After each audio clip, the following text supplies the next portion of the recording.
The cold April wind swept across Boston Harbor on the night of April 18th, 1775, carrying with it the whispered conversations of rebellion that had been brewing for months. In the narrow cobblestone streets of Boston, British General Thomas Gage paced nervously in his headquarters, the weight of King George III's latest orders heavy on his shoulders. The colonial militias had grown bolder, stockpiling weapons and ammunition in the countryside, and intelligence reports suggested that a significant cache lay hidden in the small town of Concord, some 20 miles northwest of Boston. Major John Pitcairn adjusted his red uniform coat as he received his orders from General Gage. The mission seemed straightforward enough: march 700 British regulars to Concord, under cover of darkness, seize the rebel weapons, and arrest the troublemakers, Samuel Adams and John Hancock, who were reportedly hiding in nearby Lexington. What could go wrong with such a simple operation against these colonial farmers and merchants? But the colonists had eyes and ears everywhere. As the British soldiers began their quiet assembly near Boston Common, silversmith Paul Revere was already saddling his horse. The plan had been set weeks earlier. If the British moved by land, one lantern would hang in the steeple of Old North Church. If by sea, the lanterns would signal their route. Tonight, the lanterns flickered in the darkness, their light barely visible, but carrying a message that would echo through history. Dr. Joseph Warren, one of the key organizers of the colonial resistance, dispatched not just Revere, but also William Dawes and later Samuel Prescott to spread the alarm. The network of riders and signals that had been carefully constructed over months of preparation now sprang into action like a well-oiled machine. Church bells began to ring in distant villages, and militiamen reached for their muskets, many of which had been hidden in barns and cellars to avoid British confiscation. Historical context reference from David Hackett Fisher's Paul Revere's Ride provides detailed documentation of the colonial intelligence network. Captain John Parker, a veteran of the French and Indian War, commanded the Lexington militia. At 45 years old, he was dying of tuberculosis, but his sense of duty burned as fiercely as ever. When the alarm reached Lexington around midnight, Parker ordered his men to assemble on the village green. They came running from their homes. At farms, blacksmiths and farmers, fathers and sons, united by a growing conviction that their rights as Englishmen were being trampled by an increasingly tyrannical government. The British column, led by Lieutenant Colonel Francis Smith, moved through the darkness with surprising difficulty. The roads were unfamiliar, and the guides they had pressed into service seemed oddly unhelpful. Worse still, the sound of bells and gunfire in the distance suggested that their mission was no longer secret. Major Pitcairn rode ahead with an advance guard of light infantry, hoping to reach Lexington before the colonial militia could fully organize. As dawn approached on April 19, 1775, two forces converged on a small patch of New England grass that would soon become sacred ground in American memory. Neither side fully understood that they were about to fire the shots that would transform 13 separate colonies into a unified nation, or that this quiet morning would mark the beginning of a war that would reshape the world. The stage was set for a confrontation that neither side truly wanted, but both seemed powerless to prevent. The gray light of dawn on April 19, 1775, revealed a scene of tense anticipation on Lexington Green. Captain John Parker stood with his 7-7 militiamen, their breath visible in the cold morning air, as they gripped their muskets with nervous determination. These were not professional soldiers, but ordinary men, farmers who had left their plowing, shopkeepers who had abandoned their counters, and young men barely old enough to shoulder a weapon. Yet they stood their ground, knowing that British regulars were marching toward their small town with orders that threatened everything they held dear. Major John Pitcairn led his advance guard of light infantry down the road toward Lexington. At a quick march, behind him stretched a column of British regulars, their red coats a stark contrast against the New England countryside. These were experienced soldiers, veterans of campaigns in Europe and North America, disciplined men who had never known defeat at the hands of colonial militia. Pitcairn himself was a Marine officer, respected by his men and known for his level-headed approach to command. He had received strict orders from Lieutenant Colonel Smith: disperse any colonial gathering, but avoid unnecessary bloodshed. As the British column approached Lexington Green, Pitcairn could see the colonial militiamen ranged in a rough line across the common. The sight both impressed and concerned him. These colonists were clearly prepared for confrontation, but they were vastly outnumbered. Pitcairn raised his hand, signaling his men to halt. then spurred his horse forward onto the green. "Disperse. Ye rebels," Pitcairn shouted across the morning air. "Lay down your arms and disperse." His voice carried the authority of the British Empire, but it met with silence from the colonial line. Captain Parker, recognizing the hopelessness of his situation, had already given quiet orders for his men to disperse, but the command seemed to move slowly through the ranks of nervous militiamen. This account draws from multiple eyewitness testimonies, compiled by the Massachusetts Historical Society, which documented conflicting accounts of the morning's events. The tension on Lexington Green was palpable as both sides faced each other in the growing daylight.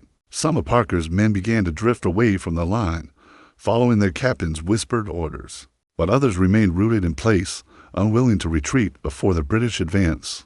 Young Jonas Parker, the captain's cousin, had reportedly vowed never to run from British soldiers, and he stood firm with his musket ready. Major Pitcairn dismounted and walked closer to the colonial line, repeating his demand for the militiamen to disperse. The British regulars behind him advanced with bayonets fixed, their professional training evident in their disciplined movement. Yet something in the air suggested that this confrontation was different from the routine dispersal of colonial gatherings that had occurred before. The militiamen's faces showed not just defiance, but a grim determination that spoke of months of growing resentment. Then, in a moment that would be debated by historians for centuries, a musket fired, whether the shot came from the British line, the colonial militia, or from a spectator watching from nearby. No one could say with certainty, but that single gunshot shattered the morning silence and unleashed forces that would reshape the world. "Fire," someone shouted, though again, witnesses would never agree on who gave the command. British muskets erupted in a ragged volley, their smoke billowing across the green. Colonial militiamen scattered in all directions, some returning fire as they retreated. In the space of a few heartbeats, Lexington Green was transformed from a peaceful village common into a battlefield where the future of a continent would be decided. The skirmish lasted only minutes, but when the smoke cleared, 8 colonists lay dead on the green, including Jonas Parker, who had kept his vow never to retreat. 10 others were wounded, their blood staining the grass where their neighbors had gathered for town meetings just weeks before. The acrid smell of gunpowder hung in the morning air. As Major Pitcairn surveyed the aftermath on Lexington Green, 8 colonial militiamen lay dead, their bodies stark reminders of how quickly words could turn to violence.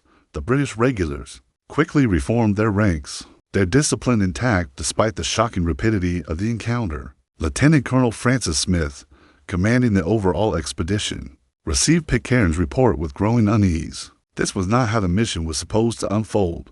Captain John Parker, his face grim with the weight of command and the progression of his illness, helped organize the care for his wounded men. While the British column reformed and continued toward Concord, the militiamen who had scattered now emerged from behind houses and stone walls, their faces marked by a mixture of grief and growing anger. Word of the bloodshed spread quickly through the surrounding countryside, carried by riders who galloped from farm to farm with news that would transform the day from a simple show of British force into something far more significant. The 6-mile march from Lexington to Concord gave both sides time to contemplate what had just occurred.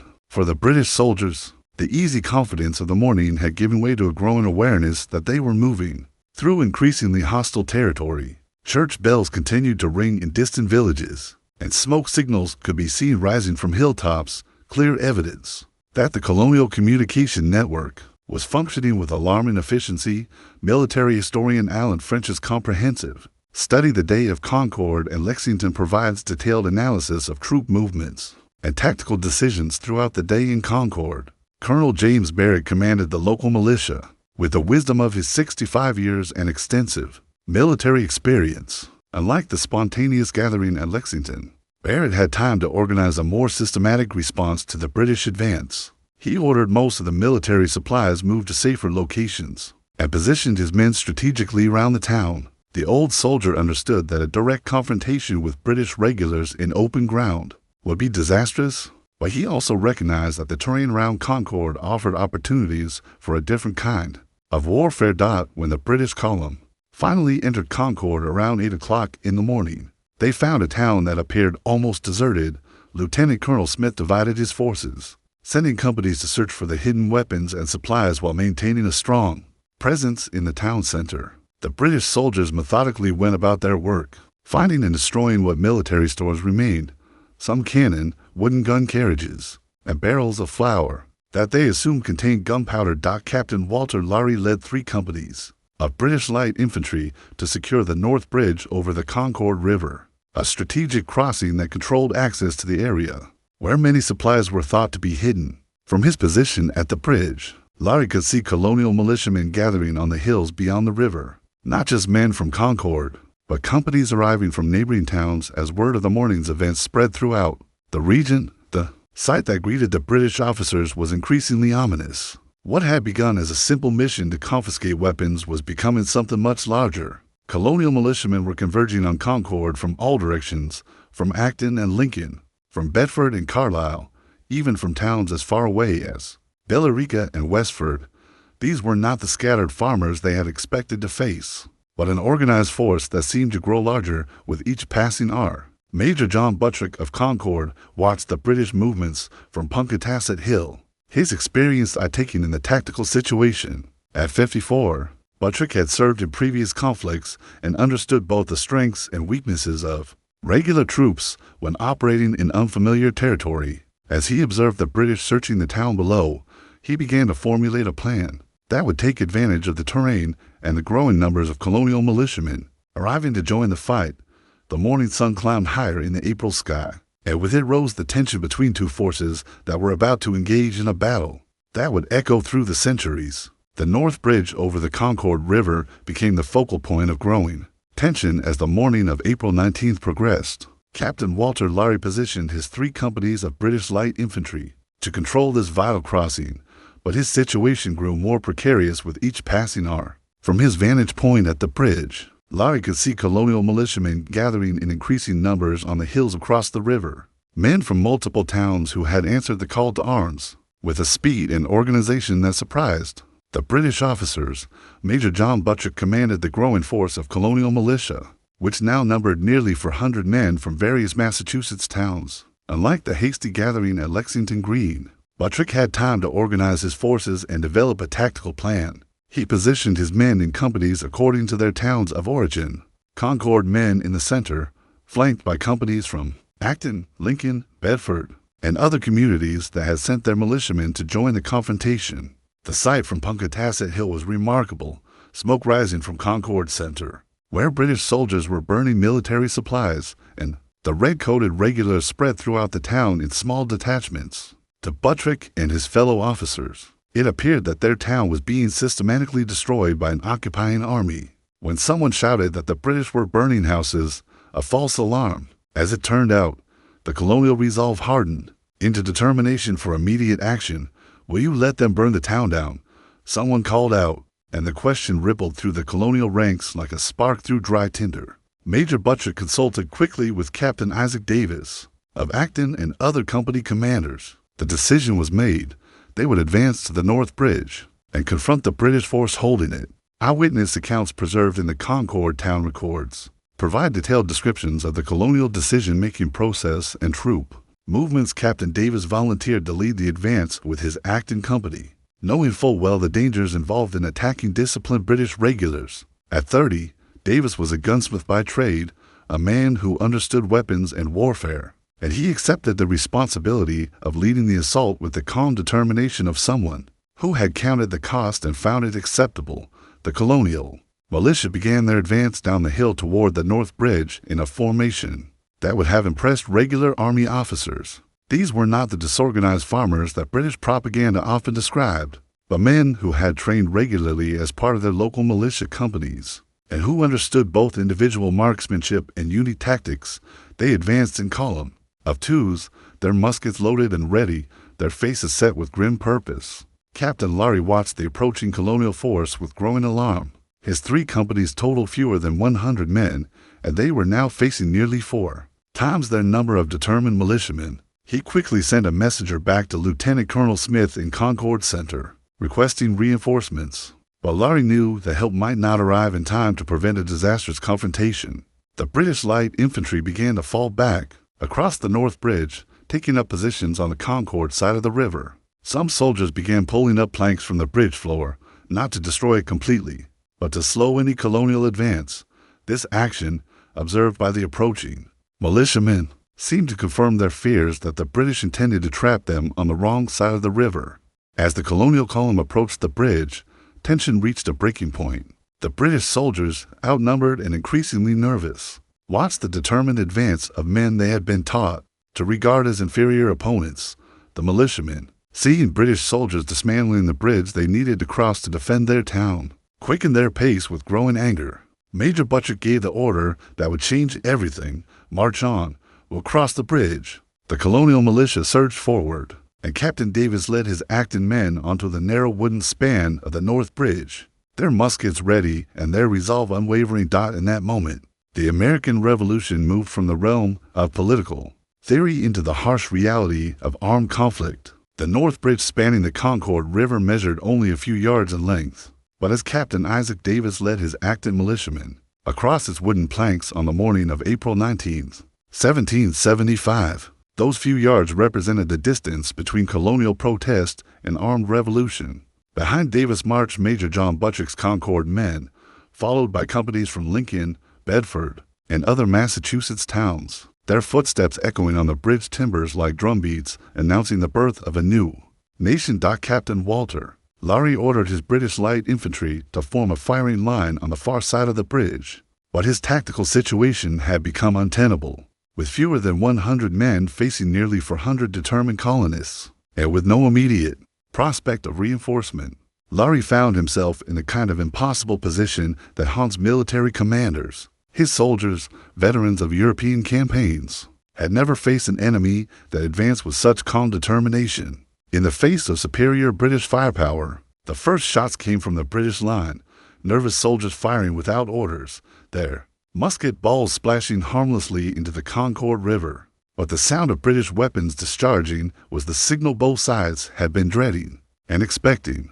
Major Buttrick, seeing the muzzle flashes from the British position, shouted the command that would echo through history: "Fire, fellow soldiers, for God's sake, fire." The colonial volley that followed was devastating in its precision and effect. Unlike the scattered shooting at Lexington Green, this was disciplined fire from men who had been trained as marksmen and who were fighting for their homes and families. Captain Davis fell in the first exchange, killed instantly by a British musket ball, but his men continued to advance and fire with deadly accuracy.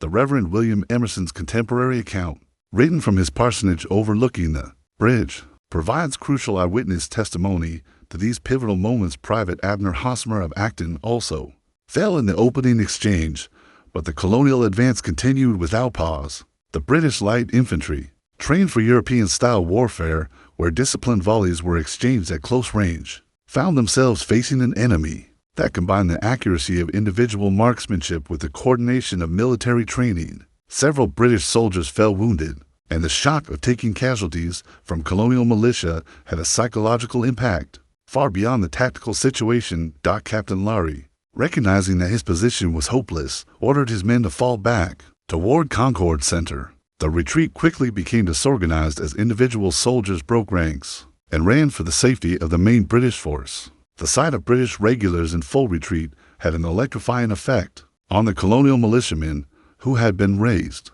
on stories of British military invincibility. Lieutenant Colonel Francis Smith, hearing the musket fire from the direction of the North Bridge, finally understood that his mission had transformed from a simple confiscation of weapons into a military engagement with serious implications. He ordered his scattered companies to reassemble in Concord Center, but the process took precious time, during which more colonial militia companies continued to arrive from surrounding towns. The British search of Concord had yielded disappointing results. Most of the military supplies had been successfully hidden or moved before their arrival. A few cannon had been found and disabled, some wooden gun carriages burned, and barrels of what appeared to be gunpowder destroyed. Though they turned out to contain mostly flour, the mission's primary objectives, arresting Samuel Adams and John Hancock and seizing significant quantities of rebel weapons, had not been achieved. By noon, Smith realized that his situation in Concord had become dangerous. Colonial militia companies were arriving from all directions, effectively surrounding the town. What had begun as a show of British force was rapidly becoming a British retreat. In the face of overwhelming colonial numbers, the decision was made to begin the return march to Boston. But Smith understood that the road back would be far more dangerous than the road out had been. As the British column formed up for the return march, they could see colonial militiamen taking positions along the route they would have to travel. The hunters had become the hunted, and the road back to Boston stretched ahead like a gauntlet of enemy fire. The shot fired at the North Bridge would indeed be heard around the world, but first it would echo along every mile of the road between Concord and Boston. Lieutenant Colonel Francis Smith's decision to begin the retreat from Concord at noon on April 19, 1775, marked the beginning of one of the most harrowing military withdrawals in British military history. As his column of 700 regulars formed up for the march back to Boston, Smith could see colonial militiamen positioning themselves along the route, like wolves preparing to harry a wounded animal. What had begun as a confident march into rebel territory was about to become a fighting retreat. Through 20 miles of increasingly hostile countryside, the British column stretched nearly half a mile along the narrow road, with flanking parties deployed on both sides to prevent ambush. Major John Pitcairn commanded the rear guard, while Smith led from the front, but both officers understood that conventional military formations would provide little protection against the kind of warfare they were about to face.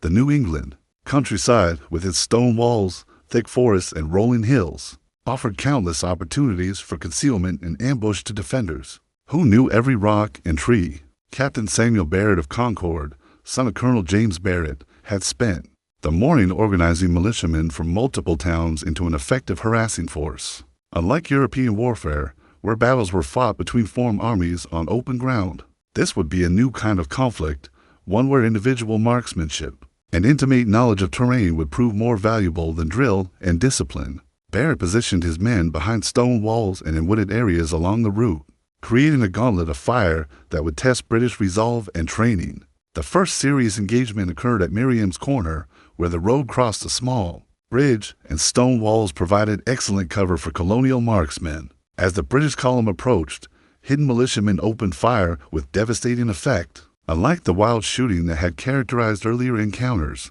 this was aimed fire from men who had learned to shoot hunting game in these same woods. British soldiers began falling, and the neat formations that were the pride of European armies started to waver under pressure. British Lieutenant John Barker's diary, preserved in the British Museum, provides a first-hand account of the mounting casualties and declining morale. During the retreat, Major Pitcairn's horse was shot from under him near Lincoln, and the popular Marine officer barely escaped capture by colonial militiamen, who seemed to appear from behind every stone wall and tree. The psychological impact of seeing their respected commander unhorsed and nearly captured rippled through the British ranks, contributing to the growing sense that this retreat was becoming a rout. The fighting intensified as the British column approached Lexington, where Captain John Parker had reassembled his militia company for a second encounter with the regulars who had bloodied his men. That morning, Parker positioned his men behind a stone wall near the road, and when the retreating British column came into range, he gave the order to fire. This time, the Lexington militiamen were not caught in the open on a village green. They were fighting from cover positions with the advantage of surprise. By late afternoon, the British retreat had become desperate.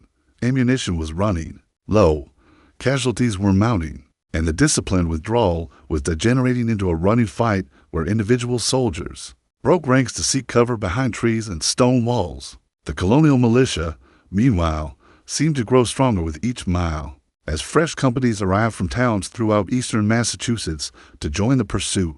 It was at this critical moment that Brigadier General Hugh Percy arrived with reinforcements, 1,200 fresh troops and artillery pieces that would prove crucial to British survival.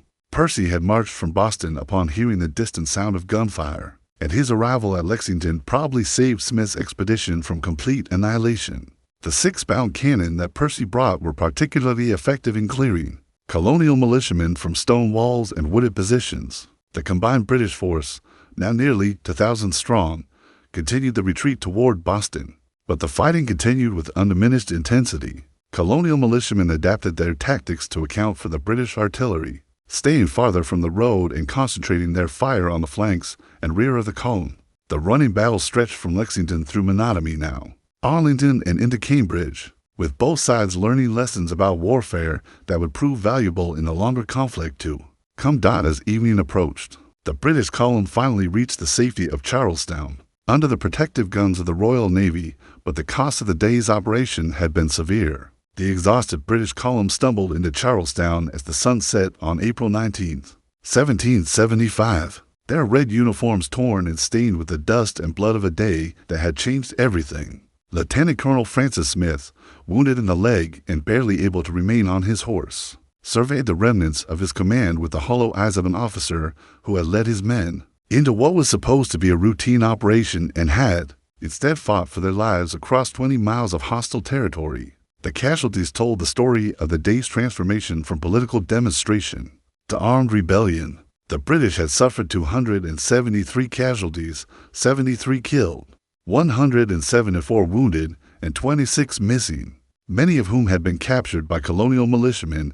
Among the dead were some of Britain's most experienced non-commissioned officers, men whose loss would be felt keenly in the campaigns to come. The colonial losses were significantly lighter: 49 killed, 39 wounded, and 5 missing, a disparity that reflected both the advantages of defensive fighting and the effectiveness of irregular tactics. But the numbers alone could not capture the psychological impact of what had occurred. British regulars, the professional soldiers of the world's most powerful military force, had been fought to a standstill and forced into retreat by colonial militia, farmers, shopkeepers, and artisans who had left their daily work to take up arms. The myth of British invincibility, so carefully cultivated over decades of successful campaigns, had been shattered in a single day of fighting on New England soil. General Thomas Gage received the reports from his subordinates with growing alarm. The political implications of the day's events were immediately apparent. This was no longer a matter of civil unrest that could be controlled with shows of force and arrest of ringleaders. The colonists had demonstrated both the willingness and the ability to fight British regulars on something approaching equal terms. More troubling still, the intelligence reports suggested that militia companies throughout New England were mobilizing in response to news of the fighting. Contemporary accounts in the Massachusetts Gazette and other colonial newspapers demonstrate how quickly news of the battles spread throughout the 13 colonies. The story of Lexington and Concord spread through the 13 colonies with remarkable speed, carried by riders who covered hundreds of miles to bring news of what many already recognized as the beginning of armed revolution. In Philadelphia, the Continental Congress received detailed reports within days. In Virginia, Patrick Henry saw his predictions of inevitable conflict vindicated. Throughout the colonies, militia companies began intensive training and local committees of safety accelerated their preparations for war. Ralph Waldo Emerson would later immortalize the North Bridge engagement with his phrase about the shot heard round the world, but the metaphor was more accurate than even he might have realized. News of the American resistance to British regular troops reached London within weeks, where it contributed to political debates about the proper response to colonial rebellion. In France, still smarting from defeat in the 7 Years' War, government officials began to consider whether American resistance might provide an opportunity to weaken their British rivals.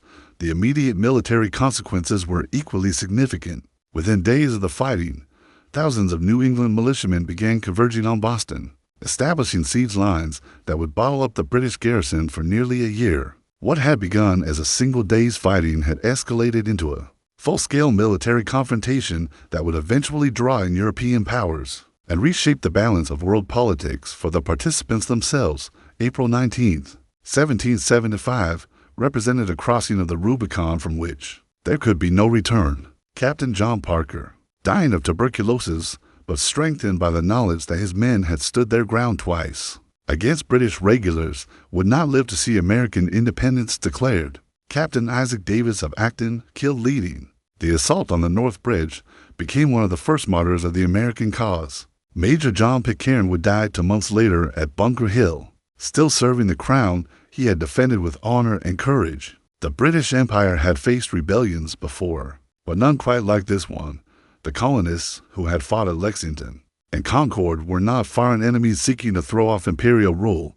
They were Englishmen who claimed to be defending traditional English liberties against unconstitutional government actions. This ideological complexity would make the coming war far more difficult to resolve than a simple military conquest. As the news of Lexington and Concord continued to spread throughout the Atlantic world, It became clear that the shot fired on a small wooden bridge over the Concord River had indeed been heard around the world, and that its echo would continue to reverberate through the halls of power in London, Paris, and Madrid, as well as in the meeting houses and taverns of 13 increasingly united American colonies. The American Revolution had begun not with a declaration or a Congress, but with ordinary men who stepped forward when their moment in history arrived, and who fired the shots that would be heard around the world.